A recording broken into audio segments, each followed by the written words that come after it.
What's going on, guys? It's Robert Hall, and in today's video we're going to be talking about the GODOX ML60 LED. If you're new here and you're looking for videos on lighting and photography, then go ahead and hit that subscribe button right down below. So this is the GODOX ML60, and the 60 in the name stands for its watts, which if you've used a previous GODOX LED such as the SL60 or SLB60, you would know that this is much smaller. This is 5.7 inches long by 3.5 inches wide and tall, since it's in the shape of the circle, and it uses the GODOX mount. If you've used any of their flash products such as the AD300 Pro, then you would know that this GODOX mount is a secondary mount that they offer that gives you access to smaller modifiers such as this softbox. So the whole purpose of this smaller mount and these things that are being built on this GODOX mount platform is just so that not only the lights can be smaller, but also so that all of the modifiers that you're carrying can be smaller, which kind of presents a little bit of a question on whether you would want to switch to this type of platform if you already have a ton of Bowens mount equipment. Now, we'll dig into that a little bit deeper, but let's just talk about everything that is included with the GODOX ML60. So you get this carrying case with it, very similar material and padding to the VL series that we've reviewed on this channel. If you want to see a review on the GODOX VL300, which I'm using to light this video, you can find that right up here in the top right corner. But in this case, you get everything that you need. You get the light. The light has a protective cover. It's gonna come on the light right away, and it is a very slim profile, so it's easy to miss. The first time that I took this out and started talking about it, I never really stared at the bulb, and I actually ended up turning it on for a couple of minutes with this protective cover on, and you don't want to do that because eventually this thing will burn. So be careful, make sure that you are taking this off. Your COB is protected, so it's not like you can make direct contact with the board itself. So even if you don't have this on here, you're not really worrying about scratching those COB surfaces, but you could eventually scratch the lens that is covering it. In addition to that, the ML60 comes with a unique handle design that isn't on any of the other GODOX products. You'll be seeing the B-roll in this video, and you'll notice that it has a much smaller handle, and that's because when I first got this, obviously it was early in the beta testing process for it, so the handle has since changed. This is the production handle that will come with it. It's much larger than what you're seeing in the B-roll, which is similar to the S2 bracket or the Pro series of flash equipment, in that it's a little bit longer, so it's easier to get leverage, tighten down on this pad, and you can bring it out to move around the light or move its place without affecting the tightness.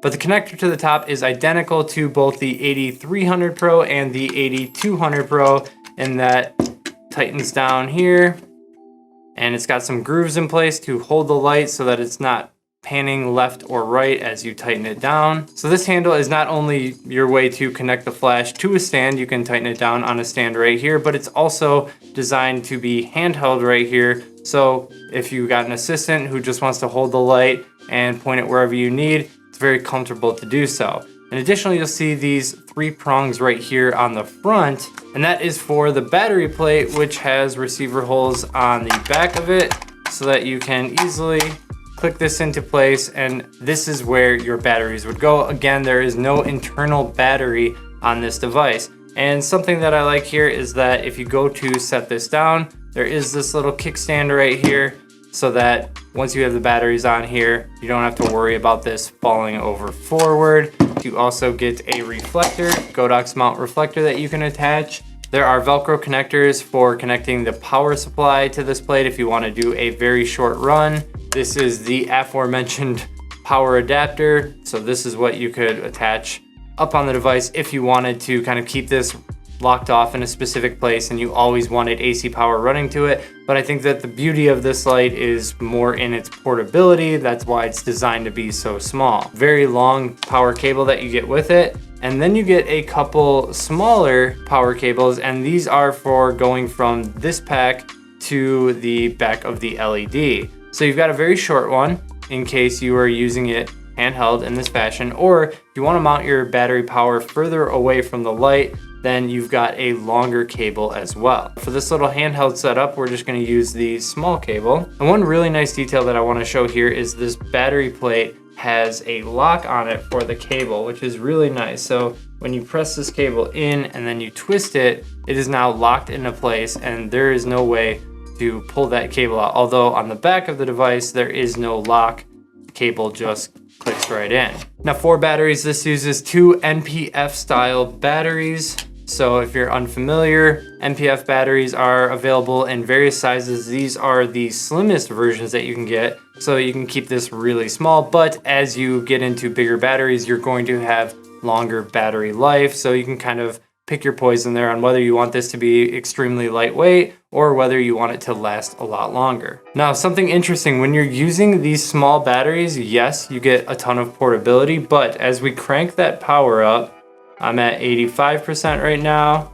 Once I get to about 90, can't quite handle it. Whereas now that we've got the larger NPF batteries on here, not an issue at all. We've got the light at 100% and it's perfectly fine. So I wouldn't use the smallest ones. I've used both the medium ones and larger ones, and both of those have no issue putting out 100% on this light. One note about the batteries, no, there are no NPF batteries included in this. If you've got any type of lighting equipment, external recording equipment, or a monitor, you probably already have Sony NPF batteries, but just know that if you're going to get this for the first time and it's your first LED light and you plan on using it portably, then you should be grabbing a few NPF batteries as well. So in terms of controls on the back, we've got access to the fan, we've got access to wireless functions. We can use this wirelessly with any of the other Godox radio based lights like the VL series, like the FV series. We can set them in specific channels and groups, and then we can use a remote to control their dimming, or for the other lights where it's appropriate, you can also control their color. But this is daylight balance only. This is a 5600 Kelvin LED. Now, while powered off of 2 NPF style batteries, medium or large, you can get max output out of this light. You can take it all the way up to 100%. But if you turn off the fan, then you are limited to 50% peak brightness. And I like how that's applied on this light, because I've used other lights where it still goes all the way up to 100%, but now that 100% is just not as bright. Whereas this one, it just hard cuts you off at 50%, but 50% is still the same brightness. Also, we've got some effects here, but again, this is not a bicolor LED, so you can't really play with color. It's not like you can have a candle light effect because you can't mess with the color at all. So the effects on here are rather basic. We've got 3 different options for a paparazzi effect. We've got a couple that are supposed to be like fireworks, but basically these are all just different levels of pulsating and different intervals of pulsating. On the second menu past the effects, you have where you can change the channel, group, and ID of the light. Yes, you can use the ID function just like on the flash equipment so that your lights are all dialed into a specific ID, that way nobody else can access them. So I tested this light in a number of ways. First, I tested out the power output, and it is right on par with both the original SL60 and it's on par with the Nanlite Forza 60, another 60 watt portable LED.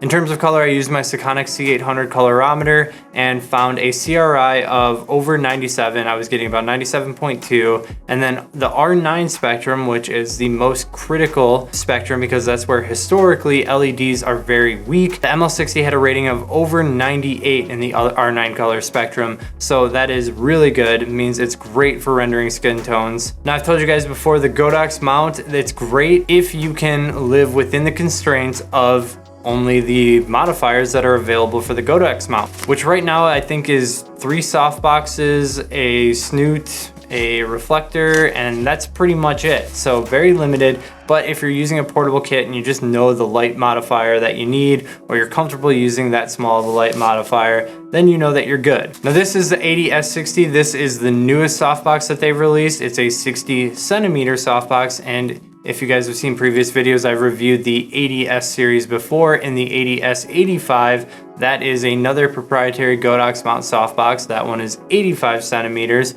But if you're using a Godox mount light, then it's fantastic. These are so much easier to actually get into a location kit than say a Bowens mount softbox of the same size, simply because the speed ring is so much smaller. But if you want to get into a wider variety of modifiers, you want to put this in a strip box, maybe this isn't the best light to choose. I would suggest that you instead opt for something Bowens mount, such as the VL series, which is fantastic Bowens mount LED lighting. But this softbox is nice because it does pair conveniently with this kit. It's almost the same length as the case itself, and there's a spot on the case where this tightens down in perfectly. So with just this simple kit right here, you've got your LED, you've got your battery powered, you've got your AC power packed away in there as well, and you've got a softbox and a reflector with it. So there's a lot you can do with just this tiny little kit. Now, speaking of Bowens, we've got the S2 bracket, which can accommodate this LED since it's the same design as the 8300 Pro, which does fit into the S2 bracket. So this just fits in there perfectly. And yes, you can put a softbox in front of it, a Bowens mount softbox in front of it of any style or size that you want. But that calls into question, where the heck do you put your battery plate? Because there is no mounting point for the battery plate on the S2 bracket. So I don't know, maybe we'll see an S3 bracket that adds in those mounting points, but as of right now, there's just not really a good way to use this with Bowens mount softboxes inside that S2 bracket and have a place to put your battery. You would have to mount this further down onto the stand. It does have a clip on the back of the plate, so there are ways to do it, but there's just no way to take this exact same kind of portable setup and then throw a Bowens mount in front of it. Now back to the fan real quick. Yes, you can turn the fan off, but there's almost no reason to, because this is probably the quietest fan that I've ever seen on LED products. And so we're gonna throw this all the way up to 100 brightness just so that it kicks on. But even with, I have got a directional mic above me so that it's pointed right at my face. I'm gonna keep this right here, and I still don't think we're gonna be able to hear it. Oh, it is on. See, I'm sitting here waiting for it to be on, but it's actually already on. So we're gonna try to be really quiet here and get a reading. UN. So it's not even detecting. I've tested aperture lights, I've tested the Godox VL series, and I've done them all at this distance. And normally I see low 40s to like mid 40s, 45, 46 on LEDs that are quite good at being quiet. And this one, it pretty much stops detecting when you get below 36 dBA. So this thing is near silent.